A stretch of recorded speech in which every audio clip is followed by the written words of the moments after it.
Director Nag Ashwin. Hits and flops. కల్కి movie వరకు.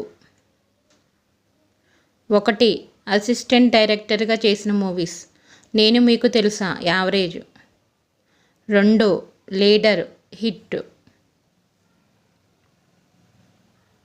3. Life is beautiful average. 4. డైరెక్టర్గా చేసినవి. ఎవడే Subrahmanyam super hit. 5. Mahanati block buster. 6. పిట్ట కథలు యావరేజ్. 7. జాతిరత్నాలు బ్లాక్ బస్టర్. ఈ మూవీకి ప్రొడ్యూసర్. 8. కల్కి జూన్ 27న release. Please like and share. Thank you.